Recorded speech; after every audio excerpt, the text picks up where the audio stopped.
गौरी पुत्र गणेश भगवान की जय। ओम नमः शिवाय। हर हर महादेव। ब्रह्मा जी कहते हैं, हे नारद, भगवान विष्णु से प्रेरित होकर तुम शीघ्र ही भगवान शंकर को अनुकूल बनाने के लिए उनके निकट गए। वहां जाकर देवताओं का कार्य सिद्ध करने की इच्छा से नाना प्रकार के स्तोत्रों द्वारा तुमने रुद्रदेव को संतुष्ट किया। तुम्हारी बात सुनकर शंभु ने प्रसन्नता पूर्वक अद्भुत, उत्तम एवं दिव्य रूप धारण कर लिया। ऐसा करके उन्होंने अपने दयालु स्वभाव का परिचय दिया। मुने, भगवान शंभु का वह स्वरूप कामदेव से भी अधिक सुंदर तथा लावण्य का परम आश्रय था। उसका दर्शन करके तुम बड़े प्रसन्न हुए और उस स्थान पर गए जहाँ सबके साथ मैना विद्यमान थी। वहां पहुंचकर तुमने कहा, विशाल नेत्रों वाली मैना, भगवान शिव के उस सर्वोत्तम रूप का दर्शन करो। यह रूप प्रकट करके उन करुणा में शिव ने तुम पर बड़ी ही कृपा की है। तुम्हारी ये बात सुनकर शैलराज की पत्नी मैना आश्चर्यचकित हो गई। उन्होंने शिव के उस परम आनंददायक रूप का दर्शन किया जो करोड़ों सूर्यों के समान तेजस्वी, सर्वांग सुंदर, विचित्र वस्त्रधारी तथा नाना प्रकार के आभूषणों से विभूषित था। वे अत्यंत प्रसन्न, सुंदर हास्य से सुशोभित, ललित लावण्य से लसित, मनोहर, गौर वर्ण स्तुतिमान तथा चंद्रलेखा से अलंकृत था। विष्णु आदि संपूर्ण देवता बड़े प्रेम से भगवान शिव की सेवा कर रहे थे। सूर्य देव ने छत्र लगा रखा था। चंद्रदेव मस्तक का मुकुट बनकर उनकी शोभा बढ़ा रहे थे। इन सब साधनों से भगवान शंकर सर्वथा रमणीय जान पड़ते थे। उनका वाहन भी अनेक प्रकार के आभूषणों से विभूषित था। उसकी महाशोभा का वर्णन नहीं हो सकता। गंगा और यमुना भगवान शिव को सुंदर चवर डुला रही थी और 8 सिद्धियां उनके आगे नाच रही थी। उस समय मैं, भगवान विष्णु तथा इंद्र आदि देवता अपने अपने वेश को भलीभांति विभूषित करके पर्वतवासी भगवान शिव के साथ चल रहे थे। नाना रूपधारी शिव के गण खूब सज धज कर अत्यंत आनंदित हो रहे थे और शिव के आगे चल रहे थे। सिद्ध उपदेवता, समस्त मुनि तथा अन्य सब लोग महान सुख का अनुभव करते हुए अत्यंत प्रसन्नता पूर्वक शिव के साथ यात्रा कर रहे थे। इस प्रकार देवता आदि सब लोग विवाह देखने के लिए उत्कंठित हो खूब सज धज कर अपनी पत्नियों के साथ परब्रह्म शिव का यशोगान करते हुए जा रहे थे। विश्वावसु आदि गंधर्व अप्सराओं के साथ हो शंकर जी के उत्तम यश का गान करते हुए उनके आगे चल रहे थे। उन्हें श्रेष्ठ महेश्वर के शैलराज के द्वार पर पधारते समय इस प्रकार वहां नाना प्रकार का महान उत्सव हो रहा था। उस समय वहां परमात्मा शिव की जैसी शोभा हो रही थी, उसका विशेष रूप से वर्णन करने में कौन समर्थ हो सकता है। उन्हें वैसे विलक्षण रूप में देखकर मैना क्षण भर के लिए चित्र लिखी सी रह गई। फिर बड़ी प्रसन्नता के साथ बोली, महेश्वर, मेरी पुत्री धन्य है जिसने बड़ा भारी तप किया और उस तप के प्रभाव से आप मेरे इस घर में पधारे। पहले जो मैंने आप शिव की अक्षम्य निंदा की, उसे मेरे शिवा के स्वामी शिव आप क्षमा करें और इस समय पूर्ण प्रसन्न हो जाए। नारद इस प्रकार बात करके चंद्रमौली शिव की स्तुति करती हुई शैल प्रिया मैना ने उन्हें हाथ जोड़ प्रणाम किया। फिर वे लज्जित हो गई। इतने में ही बहुत सी पूर्वासिनी स्त्रियां भगवान शिव के दर्शन की लालसा से अनेक प्रकार के काम छोड़कर वहां आ पहुंची। जो जैसी थी वैसी ही अस्त व्यस्त रूप में दौड़ आई। भगवान शंकर का वे मनोहर रूप देखकर वे सब मोहित हो गई। शिव के दर्शन से हर्ष को प्राप्त हो प्रेम पूर्ण हृदय वाली वे नारियां महेश्वर की उस मूर्ति को अपने मनो मंदिर में बिठाकर इस प्रकार बोली, आहो, हिमवान के नगर में निवास करने वाले लोगों के नेत्र आज सफल हो गए। जिस जिस व्यक्ति ने इस दिव्य रूप का दर्शन किया है, निश्चय ही उसका जन्म सार्थक हो गया है। उसी का जन्म सफल है और उसी की सारी क्रियाएं सफल है जिसने संपूर्ण पापों का नाश करने वाले साक्षात शिव का दर्शन किया है। पार्वती ने शिव के लिए जो तप किया है उसके द्वारा उन्होंने अपना सारा मनोरथ सिद्ध कर लिया। शिव को पति के रूप में पाकर ये शिवा धन्य और कृत्य हो गई। यदि विधाता शिवा और शिव की इस युगल जोड़ी को सानंद एक दूसरे से मिला नहीं देते तो उनका सारा परिश्रम निष्फल हो जाता। इस उत्तम जोड़ी को मिलाकर ब्रह्मा जी ने बहुत अच्छा कार्य किया है। इससे सबके सभी कार्य सार्थक हो गए। तपस्या के बिना मनुष्यों के लिए शंभु का दर्शन दुर्लभ है। भगवान शंकर के दर्शन मात्र से ही सब लोग कृतार्थ हो गए। जो सर्वेश्वर गिरजापति शंकर का दर्शन करते हैं वे सारे पुरुष श्रेष्ठ हैं और हम सारी स्त्रियां धन्य हैं। नारद, ऐसी बात कहकर उन स्त्रियों ने चंदन और अक्षत से शिव का पूजन किया और बड़े आदर से उनके ऊपर खीलों की वर्षा की। वे सब स्त्रियां मेना के साथ उत्सुक होकर खड़ी रही और मेना तथा गिरिराज की भूरि भाग्य की सराहना करती रही। मुनि, स्त्रियों के मुख से वैसी शुभ बातें सुनकर विष्णु आदि सब देवताओं के साथ भगवान शिव को बड़ा हर्ष हुआ। नारद, तदंतर भगवान शिव पर संचित हो अपने गणों, समस्त देवताओं तथा अन्य लोगों के साथ कौतूहल पूर्वक गिरिराज हिमवान के धाम में गए। हिमाचल की श्रेष्ठ पत्नी मेना भी उन स्त्रियों के साथ घर के भीतर गई और शंभु की आरती उतारने के लिए हाथ में दीपकों से सजी हुई थाली लेकर सभी ऋषि पत्नियों तथा अन्य स्त्रियों के साथ आदर पूर्वक द्वार पर आई। वहां आकर मेना ने संपूर्ण देवताओं से सेवित गिरजापति महेश्वर शंकर को, जो द्वार पर उपस्थित थे, बड़े प्यार से देखा। उनकी अंग कांति मनोहर चंपा के समान थी। उनके एक मुख और 3 नेत्र थे। प्रसन्न मुखार विंद पर मंद मुस्कान की छटा छा रही थी। वे रत्न और स्वर्ण आदि से विभूषित थे। गले में मालती की माला पहने थे। सुंदर रत्न में मुकुट धारण करने से उनका मुख मंडल उज्जवल प्रभा से उद्भासित हो रहा था। कंठ में हार आदि सुंदर आभरण शोभा दे रहे थे। सुंदर कड़े और बाजूबंद उनकी भुजाओं को विभूषित कर रहे थे। अग्नि के समान निर्मल एवं अनुपम, अत्यंत सूक्ष्म, मनोहर, विचित्र एवं बहुमूल्य युगल वस्त्रों से उनकी बड़ी शोभा हो रही थी। चंदन, अगर, कस्तूरी तथा मनोहर कुमकुम के अंगराग से उनके अंग विभूषित थे। उन्होंने हाथ में रत्न में दर्पण ले रखा था और उनके दोनों नेत्र कज्जल से सुशोभित थे। उन्होंने अपनी प्रभा से सबको आच्छादित कर लिया था तथा वे अत्यंत मनोहर जान पड़ते थे। अत्यंत तरुण, परम सुंदर और आभरण भूषित, अंगों से सुशोभित थे। कामनियों को अत्यंत कमनीय प्रतीत होते थे। उनमें व्यग्रता का अभाव था। उनका मुखार विंद कोटि चंद्रमाओं से भी अधिक आह्लाददायक था। उनके श्रीअंगों की छवि कोटि कामदेवों से भी अधिक मनोहारिणी थी। वे अपनी सभी अंगों से परम सुंदर थे। ऐसे सुंदर रूप वाले उत्कृष्ट देवता भगवान शिव को जामाता के रूप में अपने सामने खड़ा देख मेरा की सारी शोक चिंता दूर हो गई। वे परम आनंद सिंधु में निमग्न हो गई और अपने भाग्य की, गिरजा की, गिरिराज हिमवान की और उनके समस्त कुल की भूरी भूरी प्रशंसा करने लगी। उन्होंने अपने आप को कृतार्थ माना और वे बारंबार हर्ष का अनुभव करने लगी। सती मेना का मुख प्रसन्नता से खिल उठा था। वे अपने दामाद की शोभा का सानंद अवलोकन करती हुई उनकी आरती उतारने लगी। गिरजा की कही हुई बात को बारंबार याद करके मेना को बड़ा विस्मय हो रहा था। वे हर्षोफुल मुखार विंद से युक्त हो मन ही मन यो कहने लगी, पार्वती ने मुझसे पहले जैसा बताया था उससे भी अधिक सौंदर्य मैं इन परमेश्वर शिव के अंगों में देख रही हूँ। महेश्वर का मनोहर लावण्य इस समय अनवर्णीय है। ऐसा सोचकर आश्चर्यचकित हुई मेना अपने घर के भीतर आई। वहां आई हुई युवतियों ने भी वर के मनोहर रूप की भूरी भूरी प्रशंसा की। वे बोली, गिरिराज नंदिनी शिवा धन्य है, धन्य है। कुछ कन्याएं कहने लगी, दुर्गा तो साक्षात भगवती है। कुछ दूसरी कन्याएं महारानी मेना से बोली, हमने तो कभी ऐसा वर नहीं देखा है, ना कभी ध्यान ही ऐसे वर का अवलोकन किया है। इन्हें पाकर गिरजा धन्य हो गई। भगवान शंकर का वह रूप देखकर समस्त देवता हर्ष से खेल उठे। श्रेष्ठ गंधर्व उनका यश गाने लगे और अप्सराएं नृत्य करने लगी। बाजा बजाने वाले लोग मधुर ध्वनि में अनेक प्रकार की कला दिखाते हुए आदर पूर्वक भांति भांति के बाजे बजा रहे थे। हिमाचल ने भी आनंदित होकर द्वारोचित मंगलाचार किया। समस्त नारियों ने के साथ मैना ने भी महान उत्सव मनाते हुए वर का परिचिन्न किया। फिर वे प्रसन्नता पूर्वक घर में चले गए। इसके बाद भगवान शिव अपने गणों और देवताओं के साथ अपने को दिए गए स्थान से चले गए। इसी बीच में गिरिराज के अंतपुर की स्त्रियां दुर्गा को साथ ले कुल देवी की पूजा के लिए बाहर निकली। वहां देवताओं ने, जिनकी पलकें कभी नहीं गिरती थी, प्रसन्नता पूर्वक पार्वती को देखा। उनकी अंग कांति नील अंजल के समान थी। वे अपने मनोहर अंगों से ही विभूषित थी। उनका कटाक्ष केवल भगवान त्रिलोचन पर ही आदर पूर्वक पड़ता था। दूसरे किसी पुरुष की ओर उनके नेत्र नहीं जाते थे। उनका प्रसन्न मुख नंद मुस्कान से सुशोभित था। वे कटाक्ष पूर्ण दृष्टि से देखती थी और बड़ी मनोहारिणी जान पड़ती थी। उनके केशों की चोटी बड़ी ही सुंदर थी। कपोलों पर बनी हुई मनोहर पत्र भंगी उनकी शोभा बढ़ाती थी। ललाट में कस्तूरी की बेंदी के साथ सिंदूर की बिंदी शोभा दे रही थी।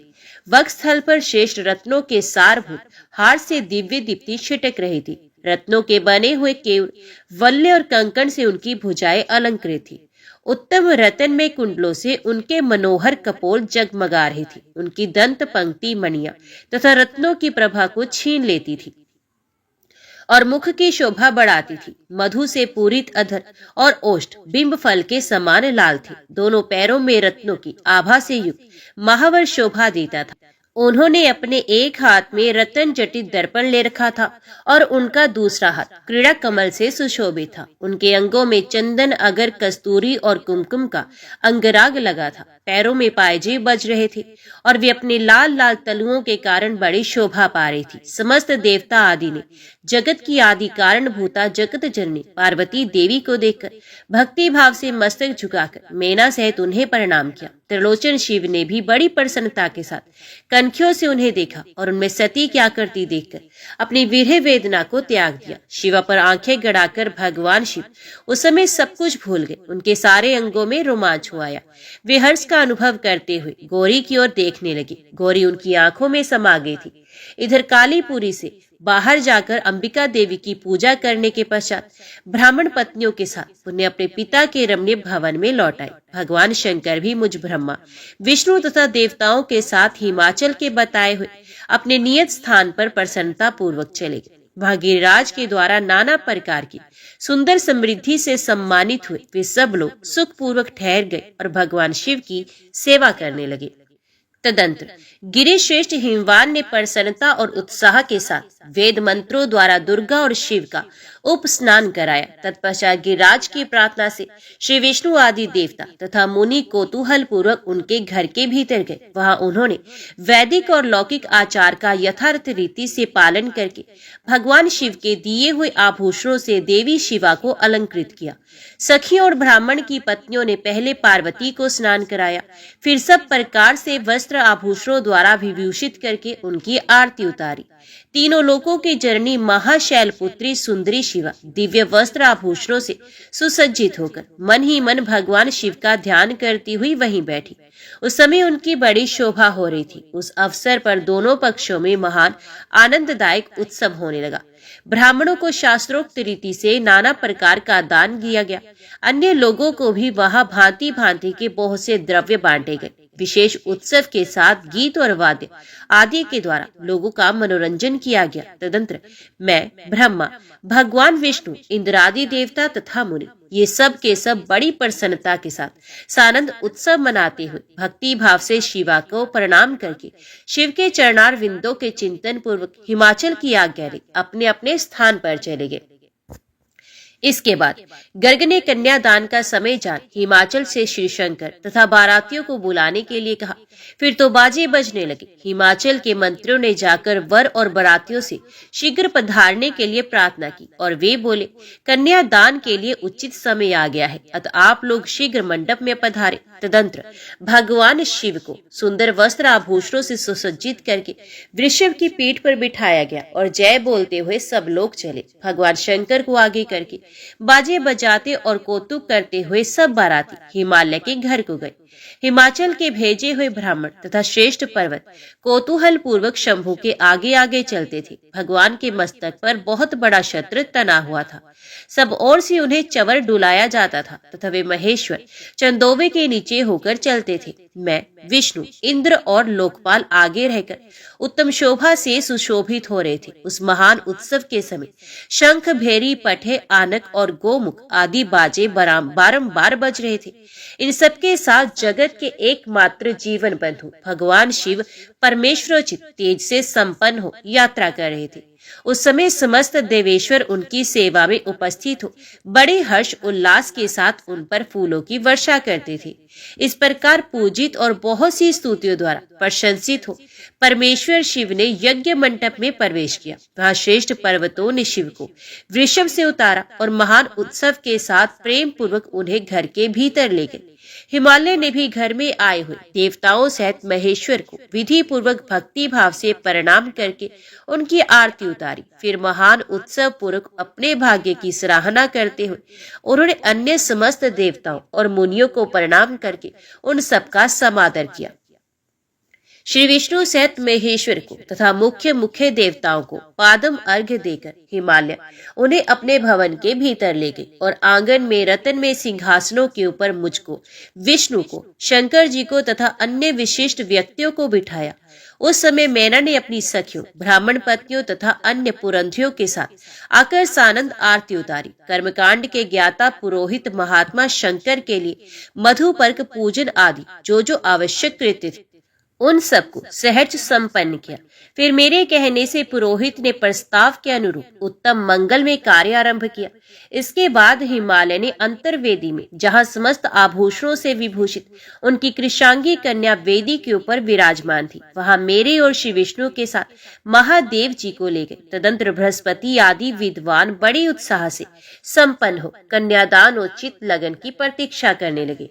गर्ग ने पुनः वाचन करते हुए पार्वती जी की अंजलि में चावल भरे और शिवजी के ऊपर अक्षत छोड़ा। परम उदार सुमुखी पार्वती ने दही, अक्षत, कुश और जल से वहां रुद्रदेव का पूजन किया, जिनके लिए शिवा ने बड़ी भारी तपस्या की थी। उन भगवान शिव को बड़े प्रेम से देखती हुई वे वहां अत्यंत शोभा पा रही थी। फिर मेरे और गर्ग आदि मुनियों के कहने से शंभु ने लोकाचारवश शिवा का पूजन किया। इस प्रकार परस्पर पूजन करते हुए वे दोनों जगन में पार्वती परमेश्वर वहां सुशोभित हो रहे थे। त्रिभुवन की शोभा से संपन्न हो परस्पर देखते हुए उन दोनों दंपत्ति की लक्ष्मी आदि देवियों ने विशेष रूप से आरती उतारी। नारद इसी समय वहां गर्गाचार्य से प्रेरित हो मेना सहित हिमवान ने कन्यादान का कार्य आरंभ किया। उस समय वस्त्र आभूषणों से विभूषित महाभागा मेना सोने का कलश लिए पति हिमवान के दाहिने भाग में बैठ गई। तत्पश्चात पुरोहित सहित हर्ष से भरे हुए शैलराज ने पादम आदि के द्वारा वर का पूजन करके वस्त्र, चंदन और आभूषणों द्वारा उनका वरण किया। इसके बाद हिमाचल ने ब्राह्मणों से कहा, आप लोग तिथि आदि के कीर्तन पूर्वक कन्यादान के संकल्प वाक्य का प्रयोग बोले।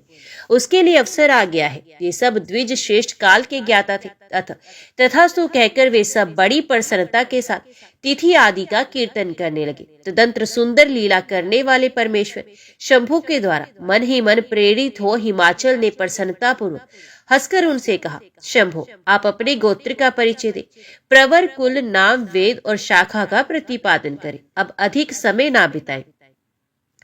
हिमाचल की ये बात सुनकर भगवान शंकर सुमुख होकर भी विमुख हो गए और शोचनीय होकर भी तत्काल शोचनीय हो गए।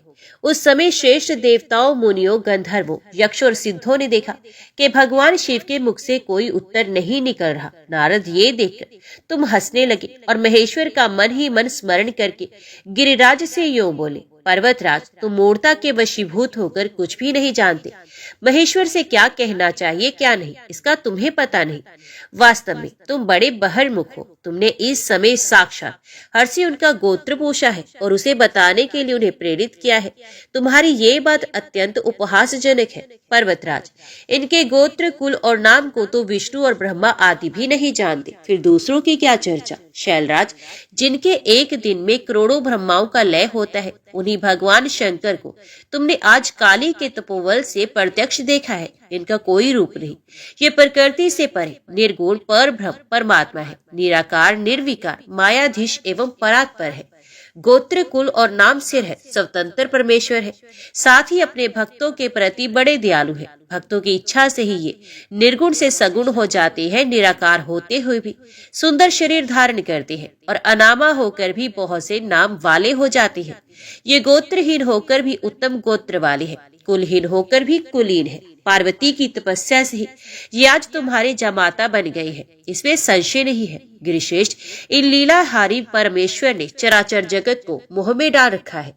कोई भी कितना ही बुद्धिमान क्यों ना हो, वे भगवान शिव को अच्छी तरह नहीं जानते। मुने, ऐसा कहकर शिव की इच्छा से कार्य करने वाले तुझ ज्ञानी देव ऋषि ने शैलराज को अपनी वाणी से हर्ष प्रदान करते हुए इस प्रकार उत्तर दिया। शिवा को जन्म देने वाले महाशय, मेरी बात सुनो और उसे सुनकर अपनी पुत्री शंकर जी के हाथ में दे दो। लीला पूर्वक रूप धारण करने वाले सगुण महेश्वर का गोत्र और कुल केवल नाद ही है। इस बात को अच्छी तरह समझ लो। शिव नाद में है और नाद शिव में है, ये सर्वथा सच्ची बात है।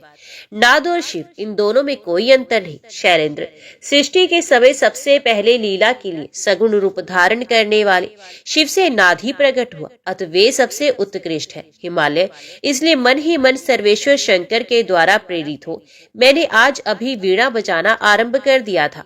मुनि, तुम्हारी ये बात सुनकर गिरिराज हिमालय को संतोष प्राप्त हुआ और उनके मन का सारा विस्मय जाता रहा। तदंतर श्री विष्णु आदि देवता तथा मुनि सबके सब विस्मय रहित हो नारद को साधुवाद देने लगे। महेश्वर की गंभीरता जानकर सभी विद्वान आश्चर्यचकित हो बड़ी प्रसन्नता के साथ परस्पर बोले, अहो, जिनकी आज्ञा से इस विशाल जगत का प्राकट्य हुआ है, जो परात्पर है, आत्म बोध स्वरूप स्वतंत्र लीला करने वाले तथा उत्तम भाव से ही जानने योग्य है, उन त्रिलोकीनाथ भगवान शंभु का आज हम लोगों ने भली भांति दर्शन किया है।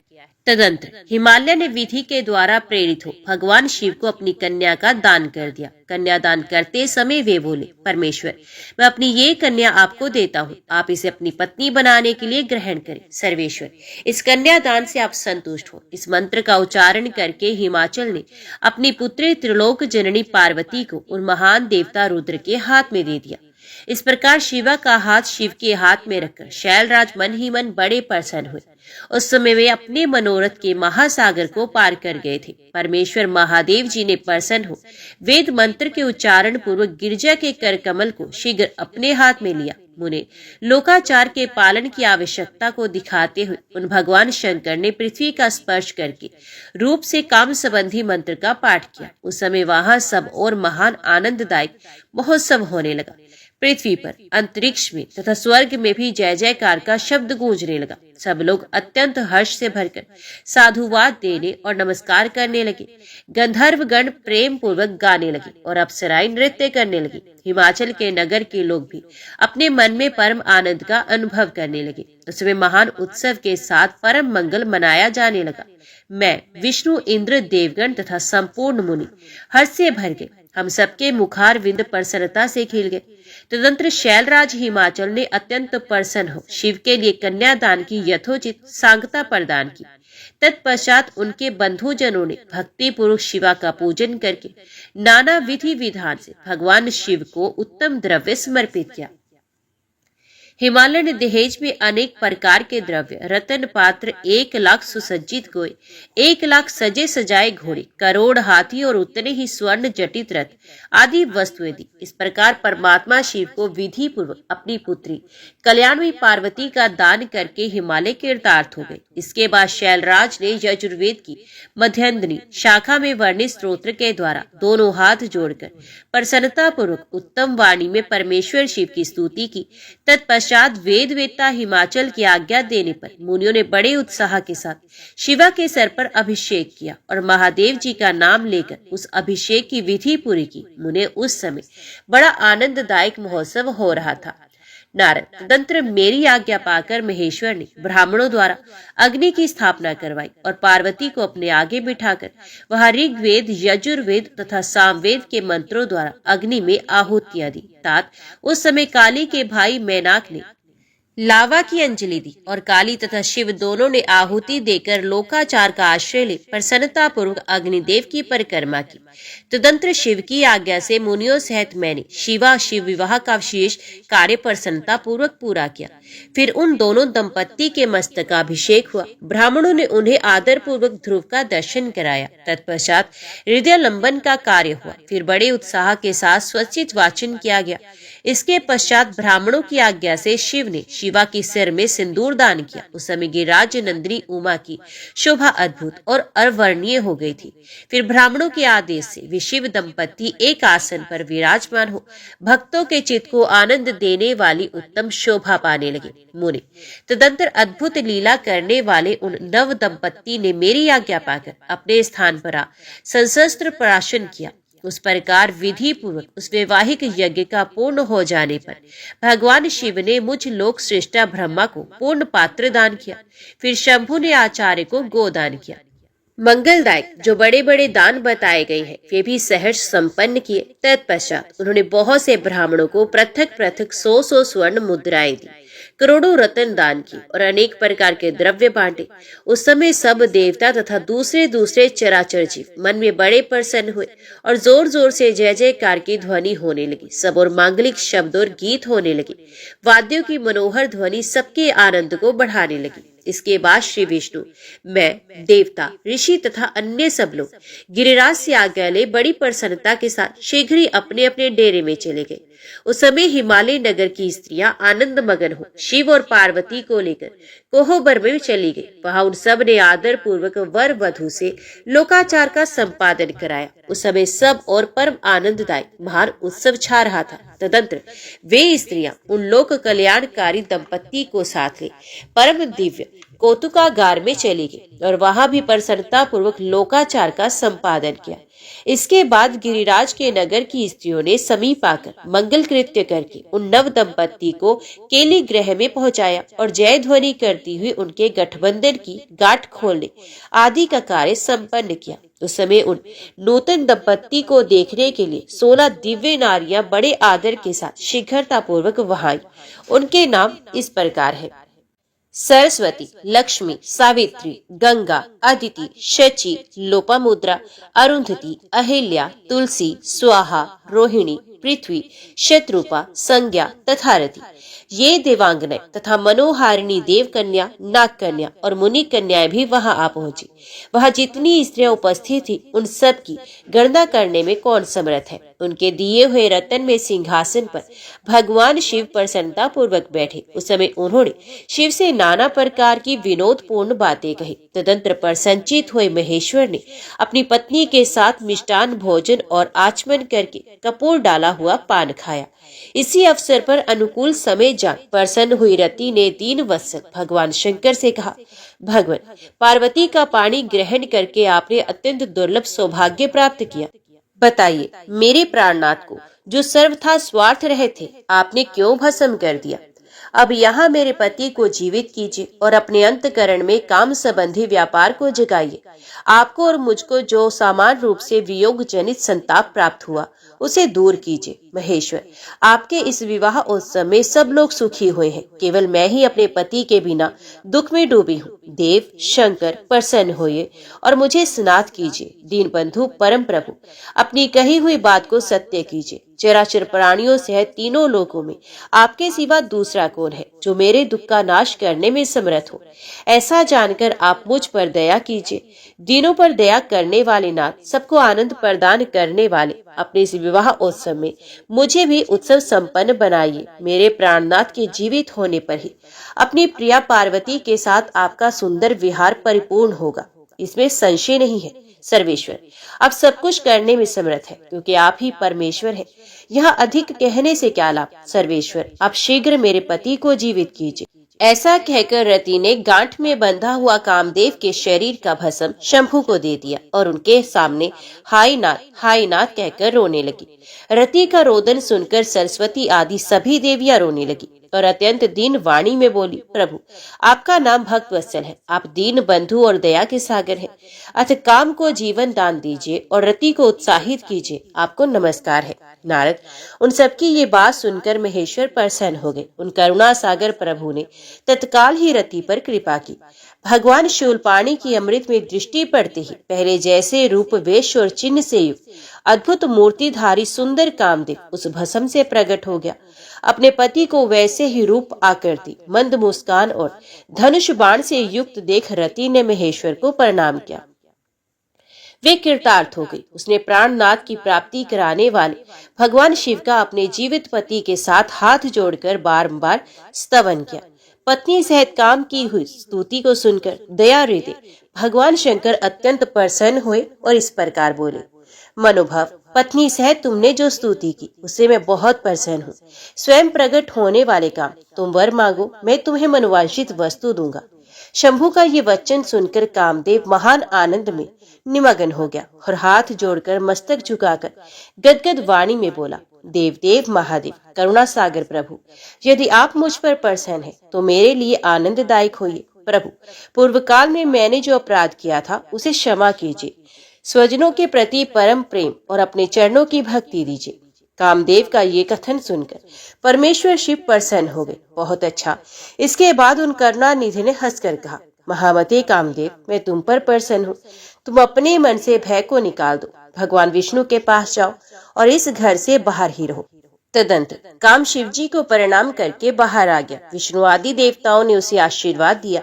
इसके बाद भगवान शंकर ने उस वास भवन में पार्वती को बाएं बिठाकर मिष्टान भोजन कराया और पार्वती ने भी प्रसन्नता पूर्वक उनका मुंह मीठा किया। तदंतर वहां लोकाचार का पालन करते हुए आवश्यक कृत्य करके मैना और हिमवान की आज्ञा ले भगवान शिव जनवासे में चले गए। उन्हें उस समय महान उत्सव हुआ और वेद मंत्रों की ध्वनि होने लगी। लोग चारों प्रकार के बाजे बजाने लगे। जनवासे में अपने स्थान पर पहुंचकर शिव ने लोकाचारवश मुनियों को प्रणाम किया, श्री हरि को और मुझे भी मस्तक झुकाया। फिर सब देवता आदि ने उनकी वंदना की। उस समय वहां जय जयकार, नमस्कार तथा समस्त विघ्नों का विनाश करने वाली शुभदायिनी वेद ध्वनियां होने लगी। इसके बाद मैंने, भगवान विष्णु ने तथा इंद्र, ऋषि और सिद्ध आदि ने भी शंकर जी की स्तुति की। गिरजा नायक महेश्वर की स्तुति करके वे विष्णु आदि देवता प्रसन्नता पूर्वक उनकी यथोचित सेवा में लग गए। तत्पश्चात लीला पूर्वक शरीर धारण करने वाले महेश्वर शंभु ने उन सबको सम्मान दिया। फिर उन परमेश्वर की आज्ञा पाकर वे विष्णु आदि देवता अत्यंत प्रसन्न हो अपने अपने विश्राम स्थान को चले गए। तदंतर भाग्यवानों में श्रेष्ठ और चतुर गिरिराज हिमवान ने बारातियों को भोजन कराने के लिए अपने आंगन को सुंदर ढंग से सजाया तथा अपने पुत्रों एवं अन्यान्य पर्वतों को भेजकर शिव सहित सब देवताओं को भोजन के लिए बुलाया। जब सब लोग आ गए तब उनको बड़े आदर के साथ उत्तम भोज्य पदार्थों का भोजन कराया। भोजन के पश्चात हाथ मुंह धो कुल्ला करके विष्णु आदि सब देवता विश्राम के लिए प्रसन्नता पूर्वक अपने अपने डेरे में चले गए। मैना की आज्ञा से साध्वी स्त्रियों ने भगवान शिव से भक्ति पूर्वक प्रार्थना करके उन्हें महान उत्सव से परिपूर्ण सुंदर वास भवन में ठहराया।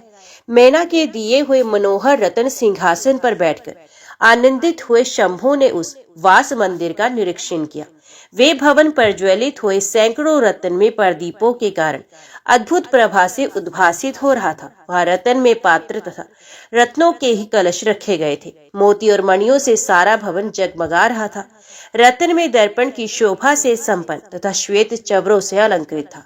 मुक्ता मणियों की सुंदर मालाओं से आविष्टित हुआ वे वास भवन बड़ा समृद्धिशाली दिखाई देता था। उसकी कहीं उपमा नहीं थी। ये महादिव्य, अति विचित्र, परम मनोहर तथा मन को आह्लाद प्रदान करने वाला था। उसके फर्श पर नाना प्रकार की रचनाएं की गई थी। बेल बूटे निकाले गए थे। शिवजी के दिए हुए वर का ही महान एवं अनुपम प्रभाव दिखाता हुआ वे शोभाशाली भवन शिवलोक के नाम से प्रसिद्ध किया गया था। नाना प्रकार के सुगंधित श्रेष्ठ द्रव्यों से सुवासित तथा सुंदर प्रकाश से परिपूर्ण था। वह चंदन और अगर की सम्मिलित गंध फैल रही थी। उस भवन में फूलों की सेज बिछी हुई थी। विश्वकर्मा का बनाया हुआ वे भवन नाना प्रकार के विचित्र चित्रों से सुसज्जित था। शेष रत्नों की सारभूत मणियों से निर्मित सुंदर हारों द्वारा उस वास गृह को अलंकृत किया गया था। उसमें विश्वकर्मा द्वारा निर्मित कृत्रिम वैकुंठ, ब्रह्मलोक, कैलाश, इंद्र भवन तथा शिवलोक आदि दिख रहे थे। ऐसी आश्चर्यजनक शोभा से संपन्न उस वास भवन को देखकर गिरिराज हिमालय की प्रशंसा करते हुए भगवान महेश्वर बहुत संतुष्ट हुए। वहाँ अति रमणीय रतन जटित उत्तम पलंग पर परमेश्वर शिव बड़ी प्रसन्नता से लीला पूर्वक सोए। इधर हिमालय ने बड़ी प्रसन्नता से अपने समस्त भाई बंधुओं एवं दूसरे लोगों को भी भोजन कराया तथा जो कार्य शेष रह गए थे उन्हें भी पूर्ण किया। शैलराज हिमालय इस प्रकार आवश्यक कार्य में लग गए थे और प्रियतम परमेश्वर शिव शयन कर रहे थे। इतने में ही सारी रात बीत गई और प्रातः काल हो गया। प्रभात काल होने पर धैर्यवान और उत्साही पुरुष नाना प्रकार के बाजे बजाने लगे। उस समय श्री विष्णु आदि सब देवता सानंद उठे और अपने इष्ट देव देवेश्वर शिव का स्मरण करके वहां से कैलाश को चलने के लिए जल्दी जल्दी तैयार हो गए। उन्होंने अपने वाहन भी सुसज्जित कर लिए। तत्पश्चात धर्म को विशिव के समीप भेजा। योग शक्ति से संपन्न धर्म नारायण की आज्ञा से वास ग्रह में पहुंचकर योगीश्वर शंकर से समयोचित बात बोले। प्रमथ गणों के स्वामी महेश्वर उठे, आपका कल्याण हो, आप हमारे लिए भी कल्याणकारी होइए। जनवासे में चलिए और वहां सब देवताओं को कीर्तार्थ कीजिए।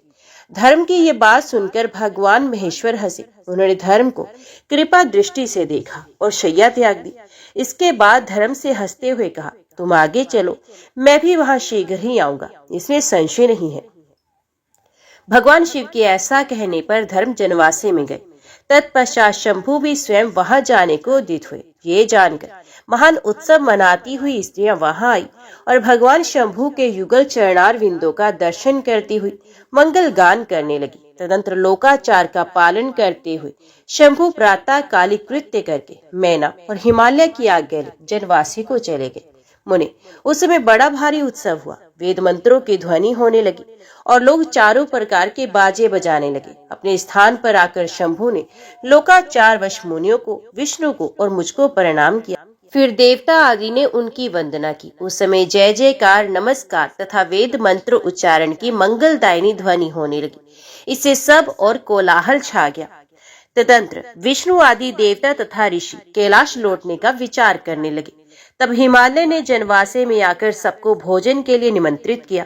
तत्पश्चात देवेश्वर शिव को आमंत्रित करके हिमाचल अपने घर को चले गए और नाना प्रकार के विधान से भोजन उत्सव की तैयारी करने लगे। उन्होंने प्रसन्नता और उत्कंठा के साथ भोजन के लिए परिवार सहित भगवान शिव को यथोचित रीति से अपने घर बुलवाया। शंभु के, विष्णु के, मेरे अन्य सब देवताओं के, मुनियों के तथा वहां आए हुए अन्य सब लोगों के भी चरणों को बड़े आदर के साथ धोकर उन सबको गिरिराज ने मंडप के भीतर सुंदर आसनों पर बिठाया। फिर अपने भाई बंधुओं को साथ लेकर उनके सहयोग से उन सब अतिथियों को नाना प्रकार के सरस पदार्थों द्वारा पूर्णतः तृप्त किया। मेरे, विष्णु के तथा शंभु के साथ सब लोगों ने अच्छी तरह भोजन किया।